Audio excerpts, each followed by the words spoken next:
आज हम coordinate geometry का क्वेश्चन की शॉर्ट ट्रिक देखते हैं। ये वाला क्वेश्चन है जो हमारे सैंपल पेपर में इस बार के देखने को मिल जाएगा। देखो क्वेश्चन क्या कह रहा है, the line represented by x/4 plus y/6 equal to 1 है और इंटरसेक्ट कहाँ कर रही है, एक्स एक्सिस पे वाई एक्सिस पे।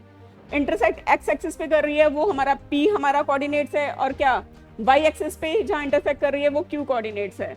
तो हमारे पास जो p और q है इसके क्या निकालने हैं, मिड पॉइंट्स निकालने हैं। देखो इस टाइप का कभी भी कोई क्वेश्चन दिख जाए तो डायरेक्ट ही कर देना, अपॉन टू 2 और 3 यही हमारे कोऑर्डिनेट्स होंगे। अच्छा ये शॉर्ट ट्रिक हुई कैसे डेवलप, इसको भी हम देख लेते हैं। देखो कभी भी लाइन है एक्स एक्सिस को इंटरसेक्ट कर रही होती है तो ध्यान रखना, तो हमारे पास y हमारा क्या होता है, 0 होता है। कैसे, जैसे ये हमारे पास हमारा कोऑर्डिनेट ज्योमेट्री है, ये लाइन है एक्स एक्सिस को ऐसे इंटरसेक्ट कर रही है, तो यहाँ पे कॉमन सी बात है कि हमारा y का कोऑर्डिनेट 0 मिलेगा। तो हम पहले अगर हम इसको लिख देते हैं x/4 इक्वल टू 1, क्योंकि y का तो कोऑर्डिनेट 0 हो गया तो x की वैल्यू क्या आ गई, 4 आ गई, और y मेरे पास क्या आ गया, 0 आ गया।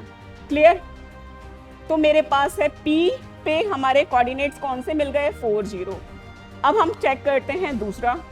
अब जैसे कि कहाँ पे हमारी इंटरसेक्ट कर रही है, y एक्सिस पे, q के कोऑर्डिनेट्स हैं।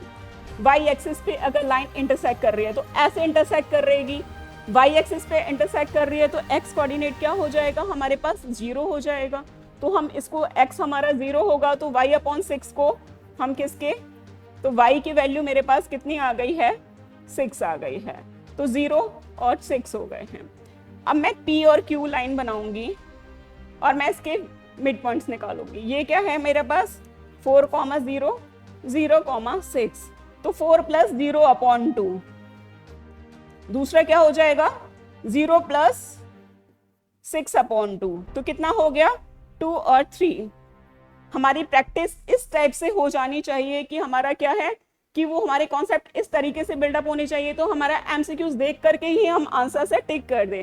शॉर्ट ट्रिक कहाँ से आती है, अगर हमारे कॉन्सेप्ट बहुत अच्छे से बिल्डअप है तो हमें ऑटोमेटिकली माइंड से पता चल जाता है। इसीलिए शॉर्ट ट्रिक्स कभी भी डायरेक्ट अप्लाई नहीं करनी है, पहले अच्छे से कॉन्सेप्ट समझना है। कॉन्सेप्ट समझेंगे तो शॉर्ट ट्रिक जरूर काम आएगी।